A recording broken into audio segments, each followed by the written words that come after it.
പാഠം 488 പത്രം വായിക്കുന്നതിന്റെ പ്രയോജനങ്ങൾ.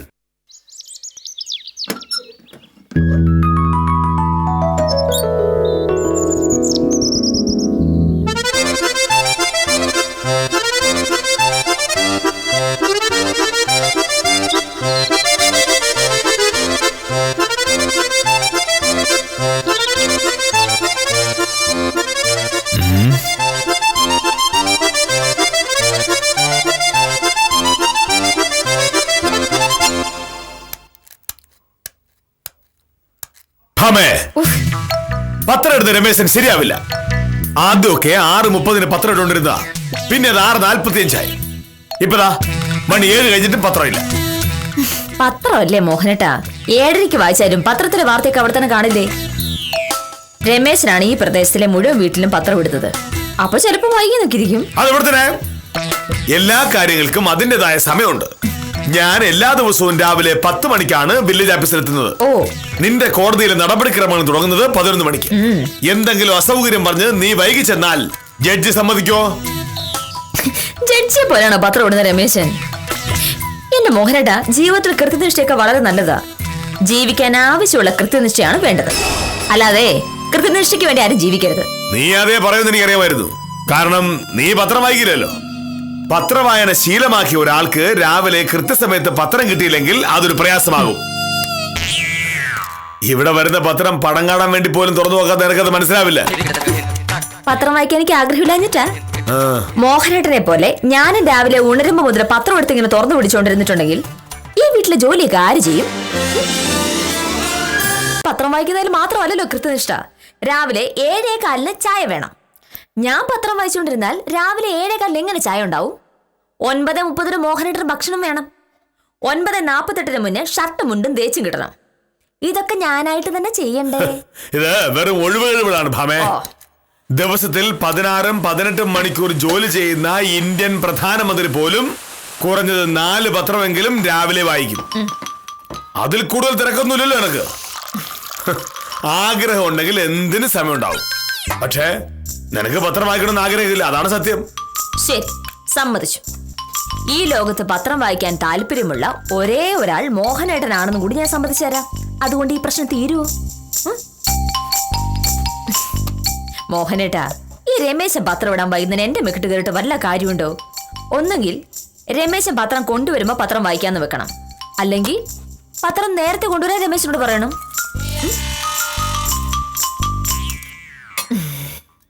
ദാ, എന്റെ ജോലി ഞാൻ തീർത്തു. 7:15 മുന്നേ ചായ.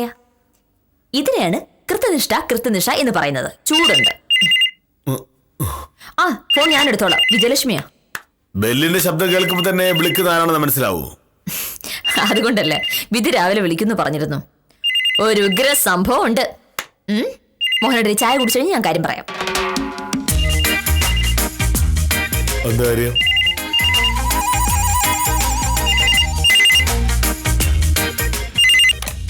ഹലോ, അതെ. ആ വിദ്യ, ഞാൻ പ്രതീക്ഷിച്ചു നീ ആയിരിക്കുന്ന്. അത് പറഞ്ഞപ്പോ മോഹനേട്ടൻ ചോദിക്കുക, ബെല്ലടിക്കുന്ന കേൾക്കുമ്പോഴേ വിളിക്കുന്ന ആരാണെന്ന് അറിയാൻ പറ്റുമെന്ന്. കാര്യം ഞാൻ മോഹനേട്ടനോട് പറഞ്ഞിട്ടില്ല. കേൾക്കുന്ന വാട ചാടി കടിക്കാൻ വരുന്നതാണല്ലോ സ്വഭാവം. പേടിക്കൊന്നും വേണ്ട. ഇക്കാര്യം ഞാൻ മോഹനേട്ടനെ കൊണ്ട് സമ്മതിപ്പിക്കും. നമ്മൾ ടൂർ പോവുകയും ചെയ്യും. ഓണത്തിന് ടൂറ് പോവാന്ന് പറഞ്ഞപ്പോ മോഹനേട്ടനും വേറെ കുറെ തിരക്കുകളായിരുന്നു. ഇത്തവണ ആ പ്രശ്നമൊന്നുമില്ല. 4-ാം തീയതി ശനിയാഴ്ച ഒരു ദിവസം ലീവ് എടുത്തിട്ടുണ്ടെങ്കിൽ മൊത്തം 4 ദിവസം കിട്ടില്ലേ അവധി. 3-4 ദിവസം അടുപ്പിച്ച് അവധി കിട്ടുമ്പോ ടൂറ് പോകാന്ന് മോഹനേട്ടൻ കഴിഞ്ഞ തവണയെ വാക്ക് തന്നതാ.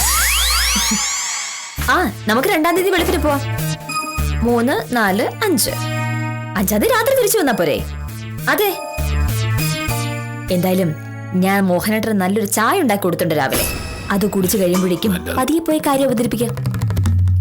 എന്തെങ്കിലും ഒഴിവൊഴിവ് പറയാൻ നോക്കും, പക്ഷെ കാര്യമില്ലല്ലോ. ഈ 4 ദിവസം പ്രത്യേകിച്ച് ഒരു തിരക്കുമില്ലാന്ന് ഇന്നലെ രാത്രിയെ ഞാൻ സാറിനെ കൊണ്ട് പറയിപ്പിച്ചിട്ടുണ്ട്. ഇനി തിരക്കാണോ ശനിയാഴ്ച ലീവ് കിട്ടില്ല എന്നൊക്കെ പറയാൻ പറ്റുമോ?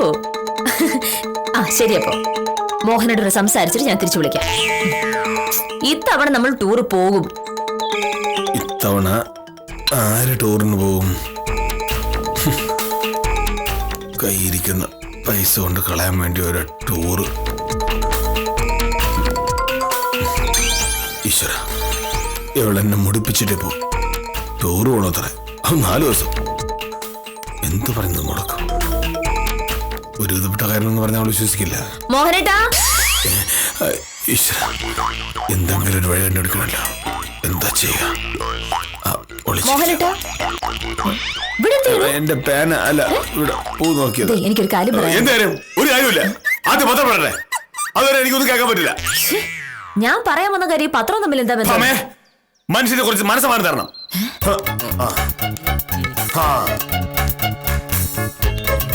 രമേശ്, അവനങ്ങനെ വിട്ടാൻ പറ്റില്ലല്ലോ. അല്ല, ഇതെന്ത് കൂത്താൻ നോക്കണേ? വില്ലാപസർക്ക് പത്രത്തിലാരും കൈവശം കൊടുത്തേക്കാണോ?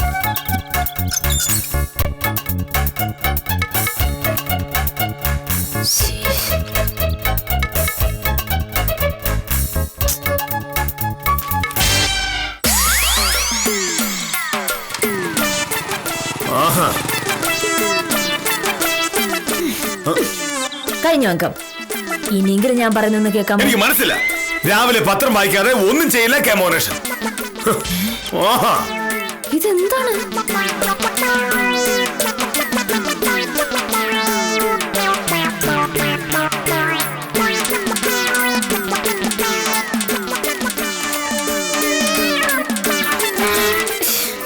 ഞാൻ പറയാൻ വന്നത് മോഹനേട്ടൻ കേൾക്കാതെ എങ്ങനെയാ? വിജയലക്ഷ്മി വിളിച്ചെന്തിനാന്നറിയോ? പത്രം വായിക്കുമ്പോ ശല്യപ്പെടുത്തരുത്, ശല്യപ്പെടുത്തരുത് നിന്നോട് എത്ര പ്രാവശ്യം പറഞ്ഞിട്ടുണ്ട്? നിനക്ക് എന്തെങ്കിലും പറയാനുണ്ടെങ്കിൽ പത്രം വായിച്ചതിന് ശേഷം പറയാം. മോഹനേട്ടൻ പറയുന്ന പോലെ വലിയ പ്രശ്നമുള്ള കാര്യമൊന്നുമല്ല. ഒരു 2 മിനിറ്റ് മതി. പക്ഷേ ഞാൻ പത്രം വായിക്കാണല്ലോ. ഭാമേ, നമ്മൾ എന്ത് ചെയ്യുമ്പോഴും പൂർണ്ണമായും അതിൽ തന്നെ ശ്രദ്ധിച്ച് ചെയ്യണം. ഇല്ലെങ്കിൽ ഇതുകൊണ്ട് എന്ത് പ്രയോജനം? പത്രം വായിക്കുമ്പോൾ ശ്രദ്ധ പത്രത്തിൽ മാത്രമായിരിക്കണം. ഇല്ലെങ്കിൽ വായിക്കുന്നത് മനസ്സിൽ നിൽക്കില്ല. മോഹനേട്ടൻ നാളെ പരീക്ഷ ഒന്നും അല്ലല്ലോ ഇത് മുഴുവൻ വായിച്ച് കാണാതെ പഠിക്കാൻ. ഈ പത്രം വായിക്കുന്ന വാർത്തകൾ അറിയാൻ വേണ്ടി മാത്രമല്ലേ, അല്ലാതെ കാണാതെ പഠിക്കാനാണോ? ഇതാണ് നീയും ഞാനും തമ്മിലുള്ള വ്യത്യാസം. ആദ്യം നീ ചോദിച്ചു പത്രം കുറച്ച് വൈകി കിട്ടിയാൽ എന്താ എന്ന്. ഇപ്പൊ നീ ചോദിക്കുന്നു പത്രം വായിക്കുന്ന കാര്യങ്ങൾ മനസ്സിൽ വെക്കേണ്ട കാര്യം എന്താണ് എന്ന്. ഭാമേ, എനിക്ക് ഈ ലോകത്തുള്ള സകല കാര്യങ്ങളെ കുറിച്ചും അഭിപ്രായം പറയാൻ പറ്റുന്ന എന്തുകൊണ്ടാണ്? ഞാൻ പത്രം വായിക്കുമ്പോ അതിൽ മാത്രം ശ്രദ്ധിക്കും. മറ്റുള്ളവർ നിസ്സാരമെന്ന് കരുതി വിട്ടുകളയുന്ന വാർത്തകൾ പോലും ഞാൻ വായിക്കും.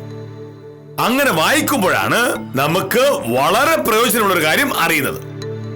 ആ കാര്യം നമ്മുടെ ജീവിതത്തിൽ ഒരുപാട് മാറ്റങ്ങൾ വരുത്തിയിരിക്കും.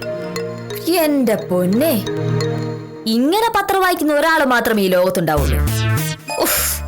ജനിച്ച നാളെ മുതൽ ഞാൻ പത്രം കാണുന്നതാ. പക്ഷേ പത്രങ്ങൾ മനുഷ്യന്റെ ജീവിതത്തിൽ മാറ്റങ്ങൾ വരുത്തുമെന്ന് ഇപ്പോഴാണ് ഞാൻ അറിയുന്നത്. ഇപ്പോഴറിഞ്ഞല്ലോ. ഇനി ഒരു മണിക്കൂർ നീ ശല്യപ്പെടുത്തായിരിക്കും. ഞാൻ ഈ പത്രം ഒന്ന് വായിച്ചോട്ടെ. അപ്പൊ എനിക്ക് പറയാനുള്ള കാര്യമോ? അത് പറയാൻ പിന്നെ എത്രയോ സമയം കിടക്കുന്നു. അല്ലെങ്കിൽ തന്നെ അത് രാവിലെ പറയണം. എന്താ നിർബന്ധം? വൈകിട്ട് പറഞ്ഞാലും പോരെ? അതും പറ്റില്ല, ഇപ്പൊ തന്നെ പറയണം. പത്രം വായിക്കുമ്പോ പറയാൻ പറ്റില്ല. സാറേ, ഉത്തമനാണ്. എന്താ നോക്കട്ടെ. അത് കൊള്ളാലോ. പത്രം വായിച്ചുകൊണ്ടിരിക്കുമ്പോ സ്വന്തം ഭാര്യ ഒരു കാര്യം പറയാനുണ്ടെന്ന് പറഞ്ഞിട്ടുണ്ടെങ്കിൽ പാടില്ല.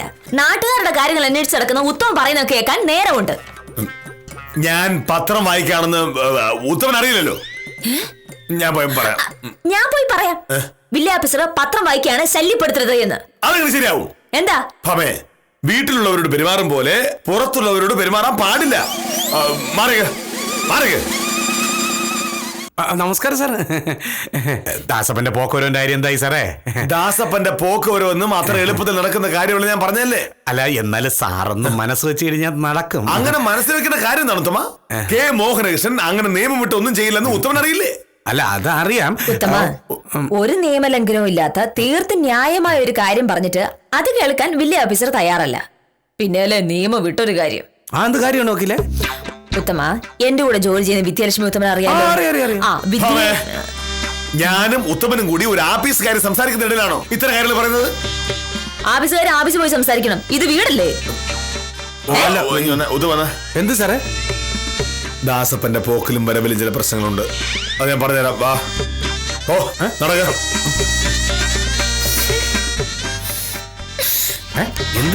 എന്താണ് സാറേ? ഉത്തമ, ഒരു പ്രശ്നമുണ്ട്. എന്തേ? വരുന്ന വ്യാഴവും വെള്ളിയും അവധിയാണല്ലോ. ആ. ശനിയാഴ്ച ലീവ് കൂടി എടുത്താൽ മൊത്തം 4 ദിവസം അടുത്ത് അവധി കിട്ടും. ആ.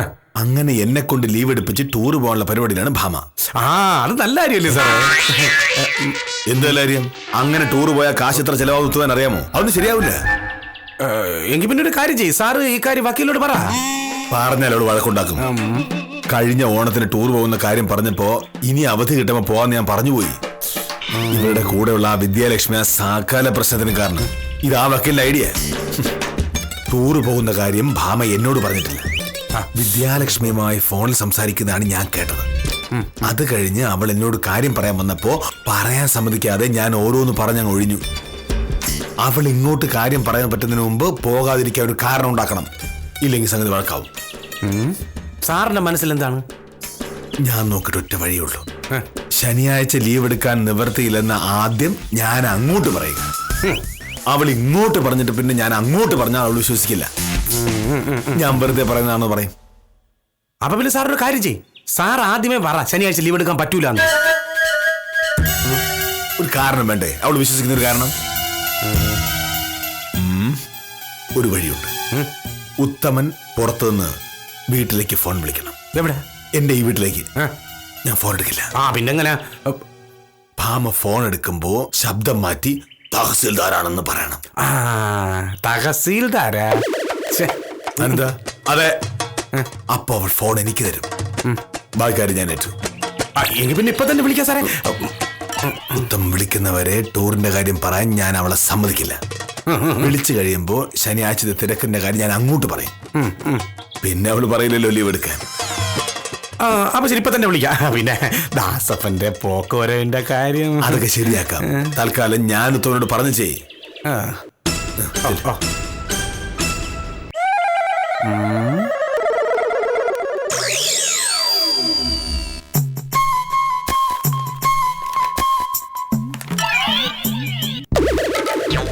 ഉത്തം പോയോ? എന്തായിരുന്നു ഇത്ര വലിയ ചർച്ച? ടൗണിൽ സ്വർണ്ണക്കട നടത്തുന്ന ദാസപ്പന്റെ വസ്തുവിന്റെ പോക്കുവരന്റെ കാര്യത്തിനാ വന്നത്. അതെനിക്ക് മനസ്സിലായി. അതിലിത്ര രഹസ്യമായിട്ട് സംസാരിക്കാൻ എന്താ ഉള്ളത്? നീ സംസാരിച്ച് ശല്യപ്പെടുത്തുകൊണ്ടാണല്ലോ ഞങ്ങൾക്ക് മാറി സംസാരിക്കണമെന്നത്. ശരി, എന്തായാലും ആ സംസാരം കഴിഞ്ഞല്ലോ. ഇനി ഞാൻ പറയാമെന്ന കാര്യം പറയാലോ. അത് പറ്റില്ല. അതിനു മുമ്പ് ഉത്തമം പറഞ്ഞ എന്തൊക്കെയാണ് നീ കേൾക്കണം. ഈ ദാസപ്പൻ ഭൂമി വാങ്ങിയപ്പോ അതിനകത്തൊരു കള്ളത്തരം കാണിച്ചു. ആകെ വാങ്ങിയത് 32 സെന്റ് ഭൂമി. പക്ഷെ ആധാരത്തിൽ 35 ഉണ്ട്. എങ്ങനെ വന്നു? ബാക്കി 3 സെന്റ് സ്ഥലം സർക്കാർ പുറമ്പോക്കാണ്. അത് പോക്കുവരവ് ചെയ്യണമെന്നും പറഞ്ഞ് എന്റെ അടുത്ത് വന്നാൽ ഞാൻ സമ്മതിക്കുമോ? സമ്മതിക്കാൻ പാടില്ല, ഒരിക്കലും സമ്മതിക്കാൻ പാടില്ല. പക്ഷേ ഞാൻ പറയാമെന്ന കാര്യം മോഹനായിട്ട് സമ്മതിക്കണം. ഞാൻ മുഴുവൻ പറഞ്ഞില്ലല്ലോ. ദാസപ്പന്റെ പോക്കുവരവ് നടക്കില്ല എന്ന് ഞാൻ പറഞ്ഞപ്പോ ഉത്തമം പറയുകയാ, അങ്ങനെയാണെങ്കിൽ ദാസപ്പൻ എനിക്കെതിരെ കേസ് കൊടുക്കുമെന്ന്. അതെവിടെ തന്നെ? സത്യസന്ധനായ ഒരു സർക്കാർ ഉദ്യോഗസ്ഥന് നേരെ അങ്ങനെ ഒരു കേസ് കൊടുക്കാൻ പറ്റുമോ? കേസ് കൊടുക്കുന്ന പിന്നത്തെ കാര്യമില്ലേ? അത് പോട്ടെ, ഞാൻ പറയാമെന്ന കാര്യം ഒന്ന് പറയട്ടെ. അത് ഇവിടുത്തെ എങ്ങനെ? നീ ആള് കൊള്ളാലോ. എന്താ? സ്വന്തം ഭർത്താവിനെതിരെ ഒരാൾ കേസ് കൊടുക്കുന്നു പറയുമ്പോ അത് സാരമില്ല എന്ന് പറയുന്നത് നീ ഒരു ഭാര്യയാണോ? ദാസപ്പൻ അങ്ങനെ കേസ് കൊടുത്താൽ എന്ത് ചെയ്യുന്നു പറയാ? ഓ എന്റെ മോനട്ടാ, വില്ലേജ് ഓഫീസർ വസ്തു പോക്കുവരവ് ചെയ്തില്ലെങ്കിൽ ദാസപ്പന് വില്ലേജ് ഓഫീസർക്കെതിരെ കേസ് കൊടുക്കാൻ പറ്റില്ല.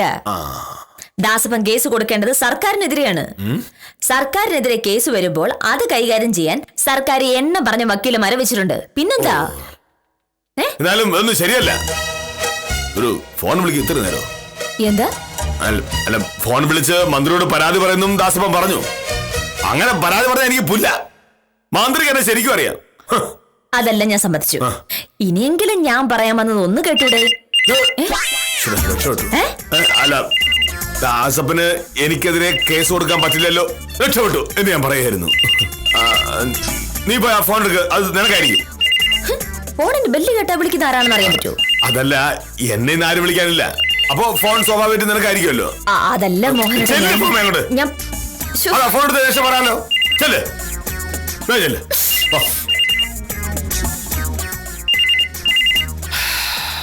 രക്ഷപ്പെട്ടു. ഹലോ, നമസ്കാരം. കെ മോഹനകൃഷ്ണന്റെ വീടല്ലേ? അതെ. മോഹനകൃഷ്ണൻ ഉണ്ടോ? ഉണ്ട്. ആരാണെന്ന് പറയണം. ഞാൻ തഹസീൽദാരാണ്. ആ സർ, ഞാൻ മോഹനേട്ടനെ വിളിക്കാം. മോഹനേട്ടാ. മോഹനേട്ടൻ പത്രം വായിച്ചുകൊണ്ടിരിക്കുക. പത്രം വായിക്കുമ്പോ ആരും വിളിക്കുന്ന ഇഷ്ടല്ലേ. പക്ഷേ സാറ് വിളിക്കുമ്പോ അങ്ങനെയല്ലല്ലോ. അതെ അതെ, മോഹനേഷന് എന്നെ ഭയങ്കര ബഹുമാനമാണ്. എപ്പ കണ്ടാലും വലിയ ബഹുമാനത്തിലേ സംസാരിക്കാറുള്ളൂ. ഞാനൊരു കാര്യം പറഞ്ഞാ പറ്റില്ല എന്ന് മോഹനേഷൻ പറയാറില്ല. വരുന്നുണ്ട് സാർ. ആരാണ്? തഹസിൽദാരാ. പത്രം വായിക്കുമ്പോ ശല്യപ്പെടുത്തരുതെന്ന് പറയട്ടെ. തഹസിൽദാർ വിളിക്കുമ്പോഴാണ് തമാശ പറയുന്നത്. മറിക്ക്. Hello hello. അല്ല, ഞാനാണ് സാറേ. സംഗതി ഏറ്റെന്നാണ് തോന്നുന്നത്. എന്താ സാറേ ഇപ്പൊ വിളിച്ചത്? പിന്നെ സാറ് പറയുന്നത് പോലെയൊക്കെ ഞാൻ കേട്ടു. ഇനിയെങ്കിലും ആ ദാസപ്പന്റെ പോക്കുവരവിന്റെ കാര്യത്തിൽ ഒരു തീരുമാനം ഉണ്ടാക്കി തരണേ. മന്ത്രിയോ? എന്താ പെട്ടെന്ന്? മന്ത്രിയുടെ കാര്യമൊക്കെ സാർ എന്നെ കൈകാര്യം ചെയ്തോണ്ടാ മതി. ദാസപ്പന്റെ കാര്യം മറക്കല്ലേ സാറേ. അതല്ല സാർ, ഈ ശനിയാഴ്ച ഒരു ദിവസം ലീവ് എടുക്കണം ഓർത്തിരിക്കായിരുന്നു ഞാൻ. അന്ന് ലീവ് എടുത്താൽ 4 ദിവസം ഒരുമിച്ച് കിട്ടുമല്ലോ. ഭാമയുമായി പുറത്തൊക്കെ ഒന്ന് കറങ്ങാമെന്ന് കരുതി. സാറ് നടന്നത് എന്നെ. പക്ഷെ മന്ത്രി നേരിട്ട് വരുമ്പോ ലീവ് എടുക്കുമല്ലേ സാർ? സാറല്ലേ സാർ, നമ്മൾ സർക്കാർ ഉദ്യോഗസ്ഥന്മാർക്ക് മന്ത്രിമാർ പറയുന്ന അനുസരിച്ചല്ലേ പറ്റൂ. ഞാൻ ശനിയാഴ്ച രാവിലെ എത്തിക്കോളാം. അതെയോ? മന്ത്രി അങ്ങനെ പറഞ്ഞില്ലെങ്കിൽ അത്ഭുതമുള്ളൂ. ശരി സാർ. കേട്ടോ ഭാമേ, ഈ താലൂക്കിലെ ദുരിതാശ്വാസ പ്രവർത്തനങ്ങളുടെ റിപ്പോർട്ട് പരിശോധിക്കാൻ റവന്യൂ മന്ത്രി നേരിട്ട് വരുന്നു ഈ ശനിയാഴ്ച. എന്നിട്ട് മന്ത്രി വരുന്നത് കേട്ടപ്പോ നിന്റെ മുഖത്തൊരു വല്ലായ്മ? ഒന്നുമില്ല. മോഹനേട്ടൻ പറഞ്ഞതുപോലെ ശനിയാഴ്ച ലീവ് കിട്ടിയിരുന്നെങ്കിൽ 4 ദിവസം അടുപ്പിച്ച അവധിയായിരുന്നല്ലോ. അങ്ങനെയായിരുന്നെങ്കിൽ ഒരു ടൂറ് പോകാമെന്ന് വിദ്യാലക്ഷ്മി പറഞ്ഞു. ആ കാര്യം പറയാൻ ഇത്രയും നേരം ഞാൻ മോഹനേട്ടന് പിന്നാലെ നടന്നത്.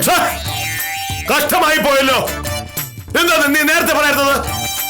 തഹസിൽദാർ വിളിച്ചപ്പോ വേറെ എന്തെങ്കിലും കാര്യം പറയാറുന്നല്ലോ. എന്ത് കാരണം പറയാനാ? മന്ത്രി നേരിട്ട് വരുമ്പോ മോഹനേട്ടൻ അവിടെ ഇല്ലാതെ പറ്റുമോ?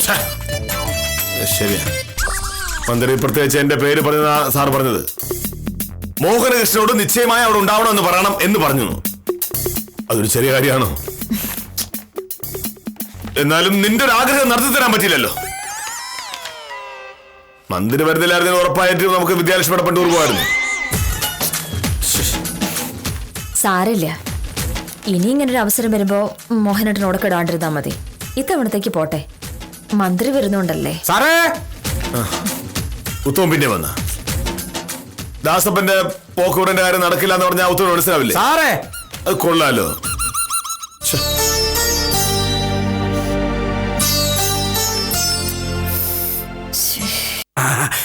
എന്തായി സാറേ സംഭവം?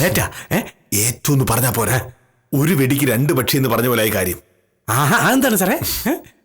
4-ാം തീയതി മന്ത്രി നേരിട്ട് വരുന്നത് കൊണ്ട് എനിക്ക് ലീവ് കിട്ടില്ല എന്ന് അവൾ വിശ്വസിച്ചു. അതുകൊണ്ട് തന്നെ ടൂറ് പോകുന്ന കാര്യം ഇനി പറയുകയില്ല. മന്ത്രി വരുന്നില്ലായിരുന്നെങ്കിൽ ടൂറ് പോകാമായിരുന്നു എന്ന് ഞാൻ പറഞ്ഞുകൊണ്ട് ഞാൻ ഭയങ്കര സ്നേഹമുള്ള ഒരു ഭർത്താവായി. സാറേ, സാറിന്റെ ഒരു പ്രശ്നം നിസ്സാരമായി ഞാൻ പരിഹരിച്ച സ്ഥിതിക്ക് ഇനി ദാസപ്പന്റെ പോക്കുവരവിന്റെ കാര്യം. ദാസപ്പന്റെ പോക്കുവരവിന്റെ കാര്യമല്ലേ ഞാൻ നടക്കില്ല. അല്ലെങ്കിൽ തന്നെ അതെങ്ങനെ നടക്കാനാ? ഉത്തരവൊരു കാര്യം അറിയാമോ? ഈ വരുന്ന ശനിയാഴ്ച 4-ാം തീയതി സംസ്ഥാന റവന്യൂ മന്ത്രി കാന്തല്ലൂർ വില്ലേജ് ഓഫീസിലേക്ക് വരുന്നു. മന്ത്രിയോ? എന്താണ് സാറേ കാര്യം? കഴിഞ്ഞ വെള്ളപ്പൊക്കത്തിൽ നഷ്ടങ്ങളുണ്ടായവർക്ക് സർക്കാർ പ്രഖ്യാപിച്ച നഷ്ടപരിഹാരങ്ങളുടെ വിതരണത്തെ പറ്റി അന്വേഷിക്കാനാണ് മന്ത്രി വരുന്നത്.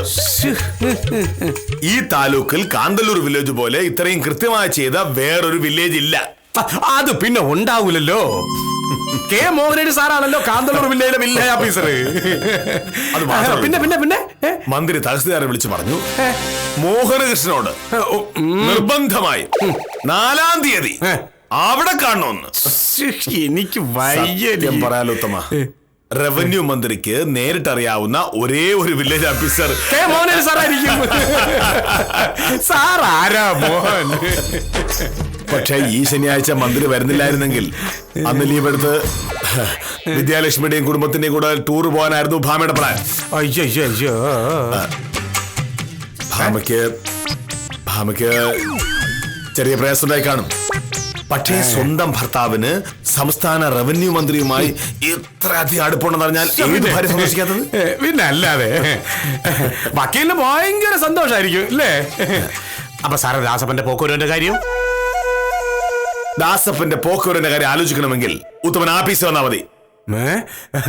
സാറേ ഒരു പാലം വിട്ട് അങ്ങോട്ടും ഇങ്ങോട്ടും പോണ്ടേ?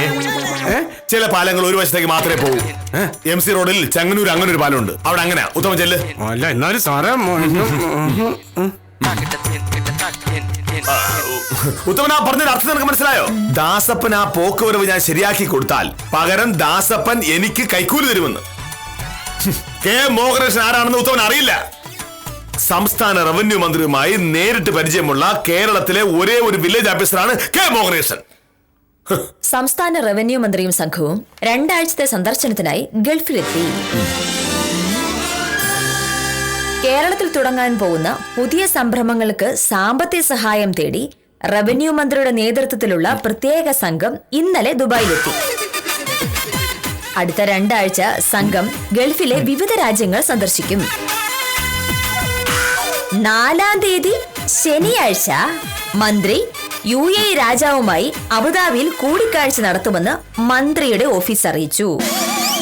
4-ാം തീയതി അബുദാബിയിൽ വെച്ച് UAE രാജാവുമായി കൂടിക്കാഴ്ച നടത്തുന്ന അതേ റവന്യൂ മന്ത്രി അതേ 4-ാം തീയതി കാന്തല്ലൂരിൽ വെച്ച് കാന്തല്ലൂർ വില്ലേജ് ഓഫീസറുമായി കൂടിക്കാഴ്ച നടത്തും.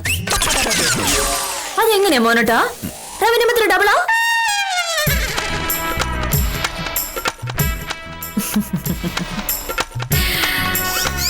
ഫോണിൽ ഉത്തമന്റെ ശബ്ദം ഞാൻ തിരിച്ചറിഞ്ഞായിരുന്നു വില്ലേജ് ഓഫീസറെ. ഇതിനു മുന്നേ എത്രയോ പ്രാവശ്യം തഹസിൽദാർ ഇങ്ങോട്ട് വിളിച്ചിരിക്കുന്നു. എന്റെ പേരെടുത്ത് വിളിച്ചാണ് പുള്ളിക്കാരൻ സംസാരിക്കുന്നത്. ഉത്തമൻ അറിയില്ലല്ലോ. ഒന്നിങ്ങോട്ട് തിരിയൂ. മോഹനേട്ടൻ പറഞ്ഞില്ലേ, മറ്റുള്ളവർ നിസാരമാണെന്ന് കരുതി വിട്ടുകളയുന്ന വാർത്തകൾ പോലും മോഹനേട്ടൻ വായിക്കുമെന്ന്. അങ്ങനെ വായിക്കുമ്പോഴായിരിക്കും നമുക്ക് വളരെ പ്രയോജനമുള്ള ഒരു കാര്യം അറിയുന്നതെന്നും സാർ പറഞ്ഞു. ആ കാര്യം നമ്മുടെ ജീവിതത്തിൽ തന്നെ ഒരുപാട് മാറ്റങ്ങൾ വരുത്തിയേക്കുമെന്നും പറഞ്ഞപ്പോ ഞാൻ ഇത്രയും പ്രതീക്ഷിച്ചില്ല. ഞാൻ വളരെ ശ്രദ്ധിച്ച് വായിച്ചപ്പോഴല്ലേ ഈ വാർത്ത കണ്ടത്. മന്ത്രി വന്നില്ലായിരുന്നെങ്കിൽ ഉറപ്പായും നമ്മൾ ടൂറിന് പോകുമായിരുന്നുവെന്ന് മോഹനേട്ടൻ പറഞ്ഞിട്ട് 5 മിനിറ്റ് പോലും ആയില്ല. മന്ത്രി വരുന്നില്ല, അപ്പൊ ടൂർ പോവല്ലേ? പറ. വില്ലേജ് ഓഫീസർ മോഹനകൃഷ്ണൻ ഒരു വാക്ക് പറഞ്ഞാൽ വാക്കാണ് അല്ലേ? ആയിരിക്കുന്നല്ല, ആണ്. പത്രം വായിക്കുന്നതിന്റെ പ്രയോജനങ്ങളെ പറ്റി വാതോരാതെ വർത്തമാനം പറഞ്ഞത് വില്ലേജ് ഓഫീസറാണ്. ഭർത്താവിന്റെ ഉപദേശം അതുപോലെ ജീവിതത്തിൽ പകർത്തി എന്നതേ വക്കീൽ ചെയ്തുള്ളൂ. ടൂറ് പോകാൻ നിർബന്ധിതനായി കഴിഞ്ഞെങ്കിലും എന്തെങ്കിലുമൊക്കെ പറഞ്ഞ് വില്ലേജ് ഓഫീസർ അതിൽ നിന്ന് രക്ഷപ്പെട്ടുകൊള്ളും എന്ന പ്രതീക്ഷയോടെ ഇന്നത്തേക്ക് വിടാം.